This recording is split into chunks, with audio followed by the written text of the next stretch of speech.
तो यार यहाँ पर देखिए आप लोग की डिमांड के आधार पर मैंने यहाँ पर ध्यान दीजिएगा 2022 का पूरा मॉडल पेपर यहाँ पर मैंने आपको सॉल्व करवाया हुआ है, ठीक है ना। तो जो मेरे प्यारे बच्चे हैं ना वो यहाँ पर वीडियो को ज़रूर देखेंगे, अच्छी तरीके से समझने का प्रयास करेंगे। मैं आपको अच्छी तरीके से बताने का प्रयास करूँगा कि आपको कोई दिक्कत ना हो, ठीक है ना। तो आराम से पढ़िएगा, इत्मीनान से पढ़िएगा, क्योंकि थोड़ा टाइम लगेगा, इसलिए मैं आपको अच्छी तरीके से बताने वाला हूँ, ठीक है ना। तो ध्यान दीजिएगा, ये आपका क्लास टेंथ किसका, क्लास टेंथ का आपका मॉडल पेपर है, ठीक है ना। ये आपका मॉडल पेपर है जो कि आपके लिए बेहद इंपॉर्टेंट और बेहद ही महत्वपूर्ण है। तो यहाँ पर देखिए हम आपको ध्यान दीजिएगा, सभी लोग ध्यान दीजिएगा, यहाँ पर हम पूरे के पूरे ध्यान दीजिएगा, पूरे के पूरे मॉडल पेपर की बात करेंगे और जो कि आपके लिए बेहद इंपॉर्टेंट और बेहद ही महत्वपूर्ण है, ठीक है ना। सभी लोग क्या करेंगे, आराम से हमारे साथ जुड़ेंगे और इत्मीनान से पढ़ने का प्रयास करिए, क्योंकि मैथ है, मैथ को ध्यान से पढ़िएगा, अच्छी तरीके से समझने का प्रयास करिएगा, तभी आपको समझ में था, समझ में नहीं आएगा। तो जो मेरे प्यारे बच्चे हैं ना वो क्या करेंगे, वीडियो बार शेयर कर देंगे, लाइक कमेंट सब्सक्राइब जरूर कर देंगे, ठीक है ना। ध्यान दीजिएगा, यहाँ पर समय 3 घंटे 15 मिनट आपको दिया जाएगा, ठीक है ना। और प्रारंभ के 15 मिनट परीक्षार्थियों को प्रश्न पत्र पढ़ने के लिए निर्धारित है। शुरू को जो 15 मिनट है ना मेरे प्यारे बच्चा लोग, वो आपके लिए प्रश्न पत्र को पढ़ने के लिए निर्धारित है, ठीक है ना।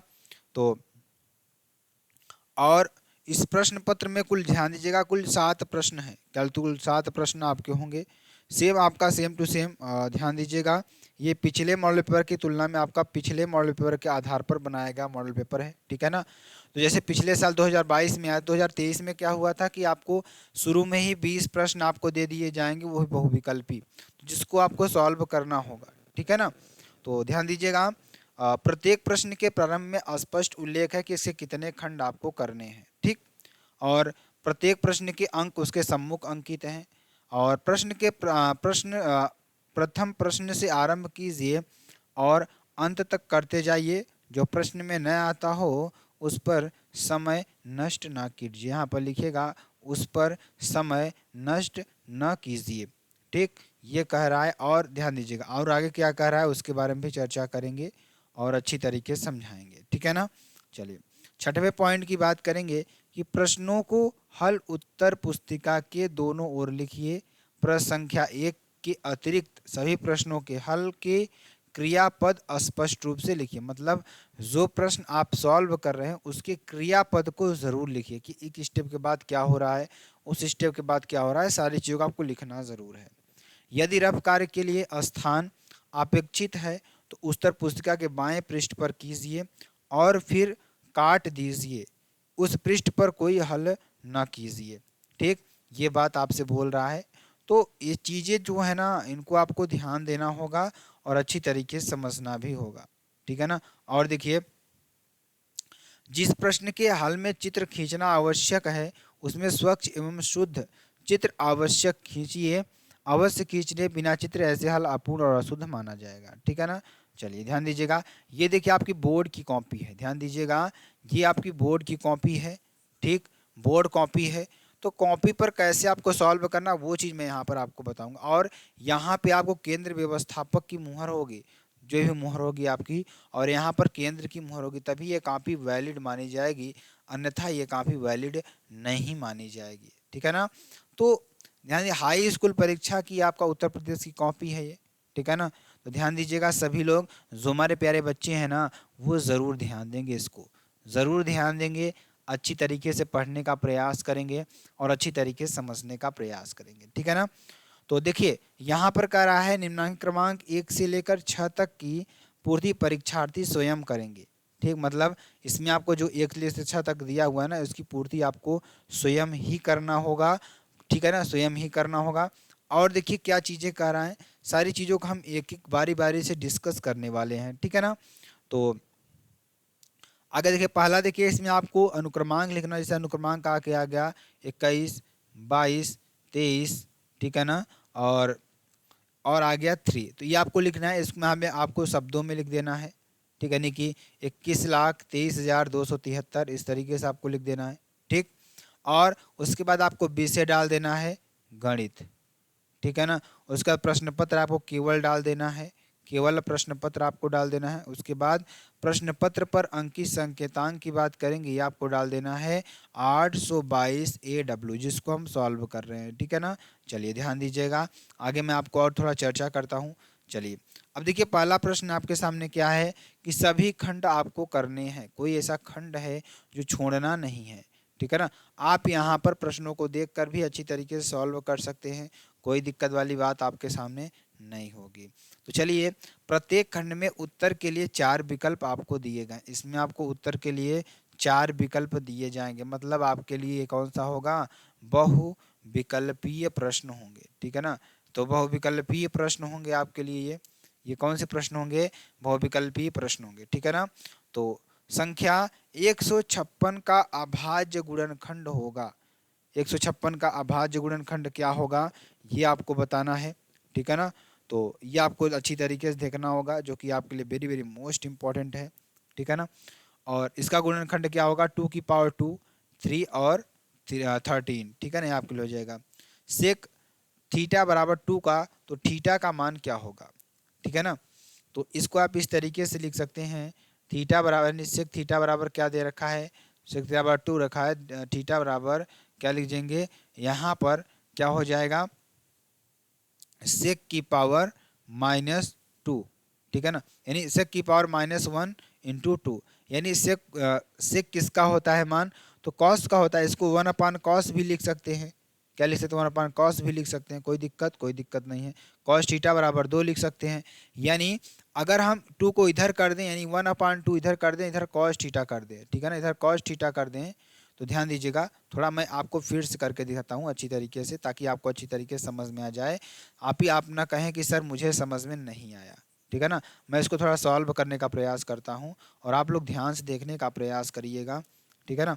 चलिए ध्यान दीजिएगा, दे रखा है साइन यानी सेक थीटा बराबर 2 रखा है, ठीक है ना। एक सेक बराबर क्या होता है, 1/cos थीटा कितना होता है, 2 होता है। अगर 2 को इधर करें, और मतलब cos थीटा को इधर कर दीजिए और 2 को इधर कर दीजिए, ठीक।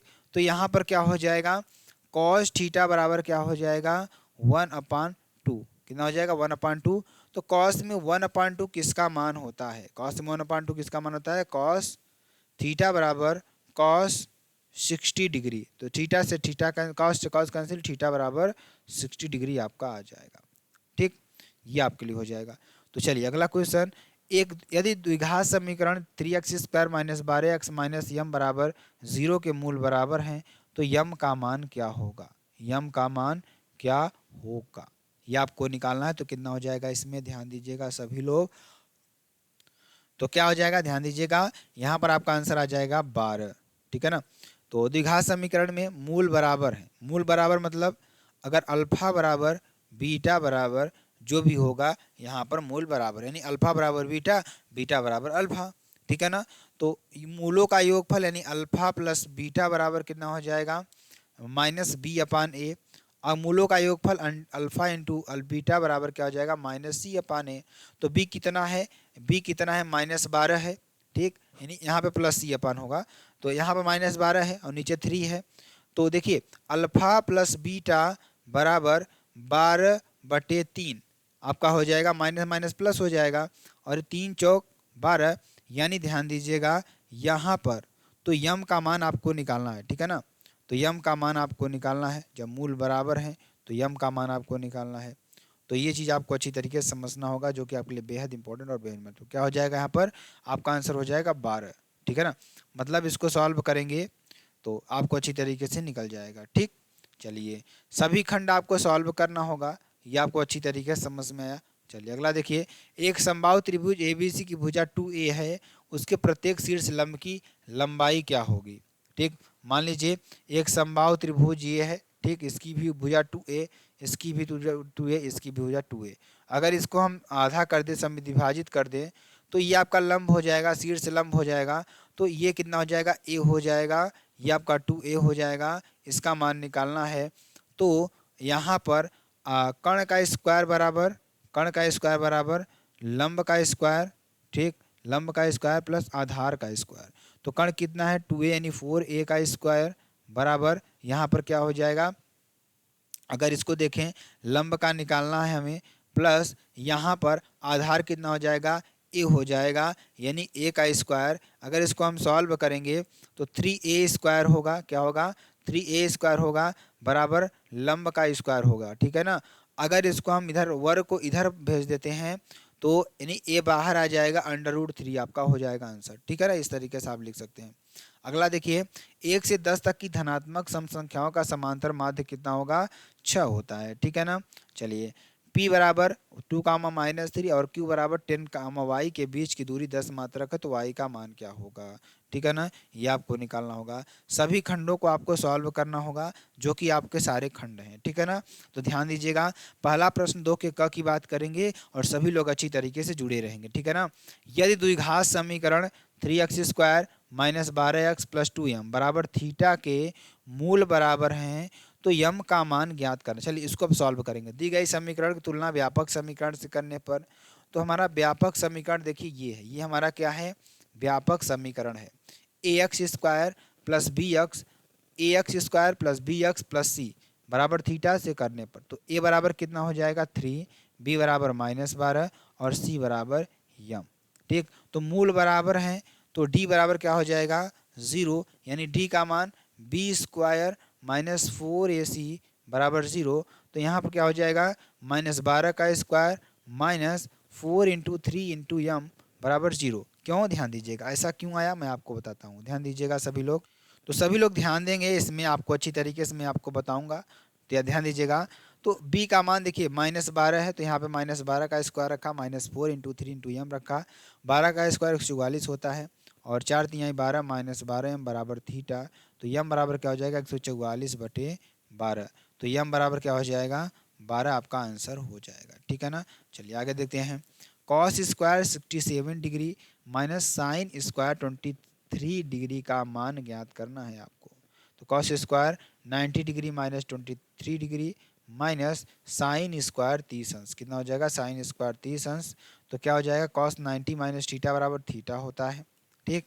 तो यहाँ पे देखिए 90 माइनस 23 है, तो यहाँ पर क्या हो जाएगा sine square 23 minus sine square 23, तो क्या हो जाएगा 0 आपका आंसर हो जाएगा, ठीक है ना। बहुत सिंपल सा प्रश्न है, ठीक। चलिए आगे चलिए। संख्याओं 26 और 91 का अभाज्य गुणन विधि द्वारा HCF तथा LCM ज्ञात कीजिए। अभाज्य गुणनखंड मतलब उसको खंड में तोड़ना, ठीक। तो जैसे अगर हम ध्यान दीजिएगा यहाँ पर हम क्या करेंगे, जैसे 26 को तोड़ेंगे तो 13 दूना 26 हो जाएगा। अगर 91 को तोड़ेंगे 7 × 13 हो जाएगा, ठीक। तो इसका एलसीएम क्या हो जाएगा 13 × 2 × 7 बराबर 182, ठीक। अगर इसके एलसीएम की बात करें तो देखिए इन दोनों में 13 बराबर है, तो पहले बराबर वालों को लिख लेंगे 1, जो बराबर है उसको 1 लिखेंगे, 2 का जोड़ा बनाएंगे 1 लिखेंगे। तो 13 इसमें भी है, 13 इसमें भी, 1 13 लिख लेंगे। इसमें 2 है, 2 को लिख लेंगे। इसमें 7 है तो 7 को लिख लेंगे, ठीक। तो एलसीएम आपका 182 आ जाएगा। एचसीएफ आपका जो हाईएस्ट कॉमन फैक्टर जो दोनों में कॉमन हो उसी को हम लिख लेंगे एचसीएफ यानी कि 13, ठीक। ये आपके लिए हो जाएगा। आगे LHS बराबर RHS, तो P × QX यानी 26 × 91 बराबर 2366, ठीक। और LCM × HCF बराबर क्या हो जाएगा 182 × 13 बराबर 2366। तो सूत्र P × X Q × X यानी PX × QX बराबर LCM × HCF आपका हो जाएगा, ठीक है ना। ये आपको कर देना है। तो P के किन मानों के लिए समीकरणों की जोड़ी का एक अद्वितीय हल है, ये आपको करना है। तो 4x + py + 8 बराबर 0 यानी 2x + 2y + 2 बराबर 0, ठीक है ना। दिया गया समीकरण निकाय 4x + py + 8 बराबर 0 यानी 2x + 2y + 2 बराबर 0, ठीक है ना। चलिए उक्त समीकरण युग्म की तुलना व्यापक रैखिक समीकरण युग्म यानी a1x + b1y + c1 बराबर 0, a2x + b2y + c2 बराबर 0 से करने पर, तो a1 बराबर 4, b1 बराबर p, c1 बराबर 8 और a2 बराबर 2, b2 बराबर 2, c2 बराबर 2, ठीक है ना। तो दिए हुए समीकरण निकाय का एक अद्वितीय हल होगा यदि a1/a2 is not equal to b1/b2 या 4/2 is not equal to p/2 या p is not equal to 4। तो P is not equal to 4 के लिए दिए हुए समीकरण निकाय का एक अद्वितीय हल है। क्या है? एक अद्वितीय हल होगा। ठीक है ना। तो चित्र में AD लंब BC है, मतलब चित्र अगर आपको देखेंगे तो ये मान लीजिए आपके पास BC है, क्या है? BC है, ठीक। और ये आपका AD है, ये किस पर लंब है? BC पर लंब है, ठीक। तो त्रिभुज ABC में क्या हो जाएगा? जो हमारे पास AD है ना, वो लंब किस पर है? BC पर लंब है। तो AB का स्क्वायर प्लस CD का स्क्वायर बराबर क्या हो जाएगा? BD का स्क्वायर प्लस AC का स्क्वायर। तो क्या हो जाएगा? AD लंब है BC पर, तो कोण ADB बराबर क्या हो जाएगा? कोण ADC, तो बराबर 90 डिग्री आपका आंसर हो जाएगा। त्रिभुज ADB में पाइथागोरस प्रमेय से क्या हो जाएगा? AB का स्क्वायर बराबर BD का स्क्वायर प्लस AD का स्क्वायर, ठीक। तो क्या हो जाएगा? AD का स्क्वायर प्लस AB का स्क्वायर माइनस BD का स्क्वायर। इसको हम इधर ही रखें, इसको हमने पंचांतर कर दिया BD को, तो आपका हो जाएगा त्रिभुज ADC में पाइथागोरस प्रमेय से क्या हो जाएगा? AC का स्क्वायर क्या हो जाएगा? AC का स्क्वायर बराबर CD का स्क्वायर प्लस AD का स्क्वायर। तो AD का स्क्वायर बराबर AC का स्क्वायर माइनस CD का स्क्वायर। दोनों समीकरण को देखेंगे तो AB square plus CD square बराबर AC square plus BD square, ठीक है ना। ये आपके लिए हो जाएगा। अगला क्वेश्चन ध्यान दीजिएगा। एक घन का आयतन क्या कह रहा है? ध्यान दीजिएगा, ठीक। तो यहाँ पे देखिए, एक घन है हमारे पास। घन कैसे बनता है? ध्यान दीजिएगा, ऐसे आपको करना है, ठीक। ये आपको करना है, ये आपका घन बन जाएगा, ठीक। ये आपके पास घन है एक, ठीक है ना। तो अब देखिए क्या कर रहा है इसमें कि एक घन का आयतन 1331 सेंटीमीटर क्यूब है। कितना? 1331 सेंटीमीटर क्यूब है। इसका संपूर्ण पृष्ठ आपको ज्ञात करना है। क्या ज्ञात करना है? संपूर्ण पृष्ठ आपको ज्ञात करना है। तो घन का आयतन B बराबर एक्स क्यूब घन इकाई। तो x बराबर 1331 सेंटीमीटर क्यूब, ठीक, क्योंकि यहाँ पर दे रखा है आयतन। तो क्या हो जाएगा? x बराबर 1331 का क्यूब, तो x बराबर 11 सेंटीमीटर आपका हो जाएगा। तो घन का संपूर्ण पृष्ठ क्या हो जाएगा? 6x स्क्वायर वर्ग इकाई, यानी कि ध्यान दीजिएगा 11 का स्क्वायर क्या हो जाएगा? x बराबर कितना निकला हमारे पास? 11 निकला। तो 11 का स्क्वायर कितना होता है? 121 होता है। तो यहाँ पे 6 इंटू 21 रखेंगे तो क्या आ जाएगा? 726 सेंटीमीटर स्क्वायर, ठीक है ना। चलिए अगले प्रश्न की देखेंगे। अगला प्रश्न, सभी खंड आपको करना है, तो सिद्ध कीजिए कि 3√2 एक परिमेय संख्या है, ठीक। तो मान लिया हमने 3√2 एक परिमेय संख्या है।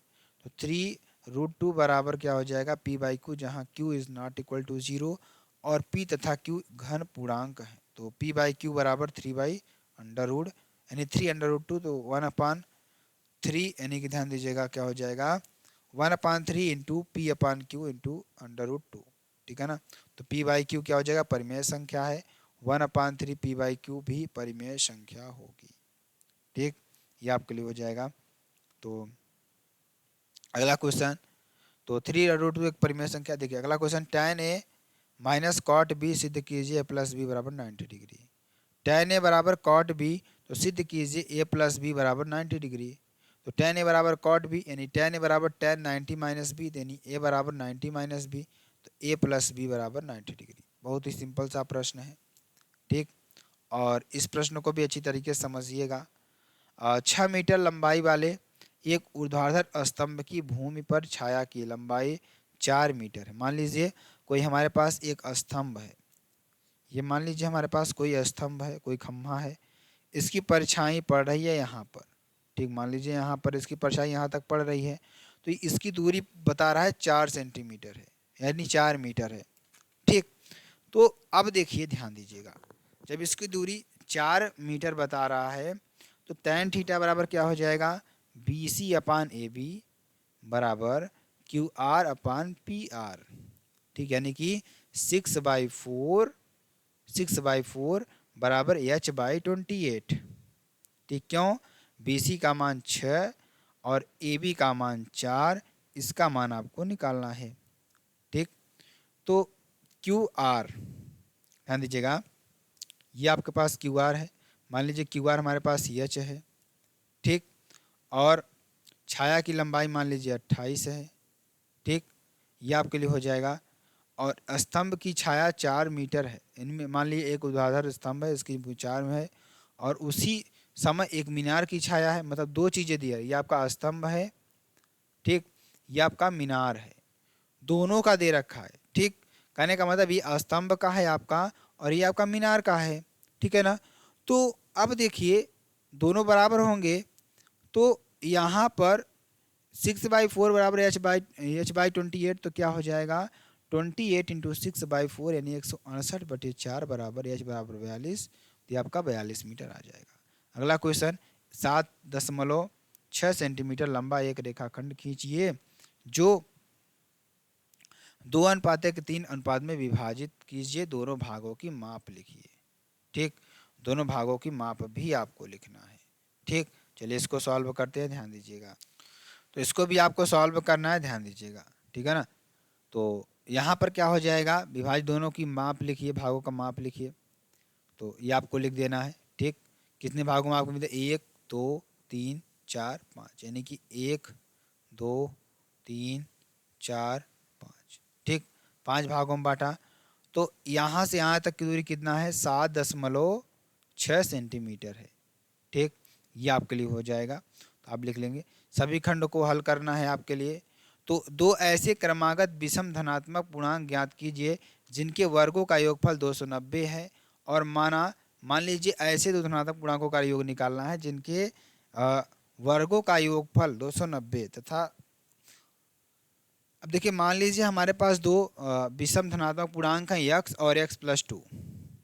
ठीक, तो ये कह रहा है कि इनके जो वर्गों का योगफल है 290 है, तो इनका मान लीजिए वर्ग कर देंगे, इसका भी वर्ग, इसका भी वर्ग, इसका कितने के बराबर है, 290 के बराबर है। तो x का स्क्वायर x, x+2 का square x square plus 4x बराबर 290। ठीक, चलिए, तो 2x square plus 4x minus 286 बराबर 0। तो यहाँ पर क्या हो जाएगा, x square plus 2x minus 143 बराबर 0। तो x square plus 13x minus 11x minus 143 बराबर 0। तो x कॉमन लेंगे तो x प्लस 13, यहाँ माइनस 11 कॉमन लेंगे तो x प्लस 13 बराबर 0। तो यहाँ पर x प्लस 13 और x माइनस 11 बराबर 0, तो यहाँ पे x बराबर माइनस 13 और 11 आपका आंसर आ जाएगा। धनात्मक पूर्णांक लेने पर x बराबर 11 आपका हो जाएगा। अतः दो क्रमागत विषम धनात्मक पूर्णांक है, x बराबर 11 और x+2 बराबर 11+2 यानी कि 13 आपका आंसर आ जाएगा। अगला क्वेश्चन, यदि बिंदु a,0 b,0 तथा x,y संरेख हो तो सिद्ध आपको करना है x/a प्लस y/b बराबर 1 आपको सिद्ध करना है। तो क्षेत्रफल आपका थीटा दे रखा है, तो ये आपको देख लिया, सूत्र लगा देना, अच्छी तरीके से सॉल्व कर लेना है इसको भी अच्छी तरीके से, बहुत सिंपल से प्रश्न है। अगला क्वेश्चन, एक लंब वृत्तीय शंकु की तिर्यक ऊंचाई 13 सेंटीमीटर है, संपूर्ण पृष्ठ 90 पाई सेंटीमीटर स्क्वायर है, इसके आधार की त्रिज्या आपको ज्ञात करनी है। दिया है शंकु की तिर्यक ऊंचाई यल बराबर 13 सेंटीमीटर। ठीक, तो संपूर्ण पृष्ठ बराबर 90 पाई सेंटीमीटर स्क्वायर, तो शंकु का संपूर्ण पृष्ठ आपको यह निकाल लेना है। ठीक, चलिए अगला देखेंगे। अगला क्वेश्चन, निम्नलिखित सारणी किसी मोहल्ले के 25 परिवारों के भोजन पर हुए दैनिक व्यय को दर्शाती है। ठीक, उपयुक्त विधि द्वारा भोजन पर हुआ दैनिक मध्य व्यय ज्ञात कीजिए। ठीक है ना, ये आपके लिए हो जाएगा, तो आपको अच्छी तरीके से सॉल्व कर लेना है, इसको भी ध्यान दीजिएगा। ठीक, अगला क्वेश्चन, एक आयताकार खेत का विकर्ण उसकी छोटी भुजा से 7 मीटर अधिक है, लंबा है। यदि बड़ी भुजा छोटी भुजा के 30 मीटर अधिक हो तो खेत की भुजाएं ज्ञात करना है आपको, ये आपको निकाल लेना है, जो कि आपके लिए बेहद इंपॉर्टेंट है। ठीक है ना। अगला क्वेश्चन, ये आपको बताया मैंने। अगला क्वेश्चन ध्यान दीजिएगा, इसको आपको लिख लेना है। ठीक, अगला क्वेश्चन देखिए, दी गई आकृति में ए बी सी 14 सेंटीमीटर त्रिज्या वाले एक वृत्त का चतुर्थांश है तथा बीसी को, ध्यान दीजिएगा, बीसी को व्यास मानकर एक अर्धवृत्त खींचा गया है। छायांकित भाग का क्षेत्रफल आपको ज्ञात करना है। ठीक, ये आपको निकालना है, जो कि आपके लिए बेहद इंपॉर्टेंट है। ठीक, इसको भी आप कर लीजिएगा। अगला क्वेश्चन, एक त्रिभुज एबीसी खींचिए जिसमें बीसी 6 सेंटीमीटर, एबी 5 सेंटीमीटर और त्रिभुज एबीसी आपका कितना हो जाएगा 6 सेंटीमीटर हो, तो फिर एक भुजा की संरचना कीजिए जिसकी भुजाएं त्रिभुज एबीसी की संगत भुजाओं की 3/4 गुनी है। ठीक, ये आपको पहले लिख लेना है, उसके बाद आपको ये कर लेना है। ठीक है ना, आपका आंसर कंप्लीट। निम्नलिखित बारंबारता सारणी में माध्यिका आपको निकालनी है। माध्यिका आप देखिएगा इस तरीके से आप निकाल लीजिएगा। ठीक, ये कर लेना है और ये कर लेना है। ठीक है ना, अगला देखिए, ये भी कर लेना है और इसको भी अच्छी तरीके से कर लेना। अगला क्वेश्चन, एक नाव पुल की ओर आ रही है, किसी क्षण पुल का उन्नयन कोण 30 डिग्री देखा गया।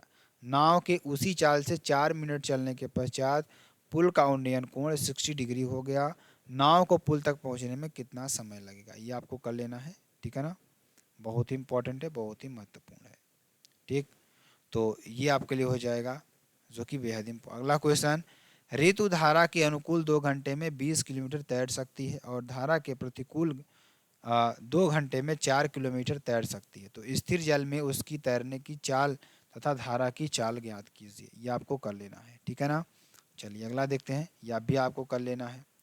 ठीक, तो ये आपका पूरे मॉडल पेपर के प्रश्न थे। कुछ प्रश्नों को मैंने आपको नहीं कराया, क्यों नहीं कराया, बड़े प्रश्न उसको मैंने इत्मीनान से पेन और कॉपी पर अच्छी तरीके से करके बताऊंगा, तब आपको समझ में आएंगे। ठीक है ना, तो अभी आपका बहुत टाइम है, मॉडल पेपर को देखिए, सॉल्व करिए, फिर मिलते हैं नेक्स्ट वीडियो में नए टॉपिक के साथ।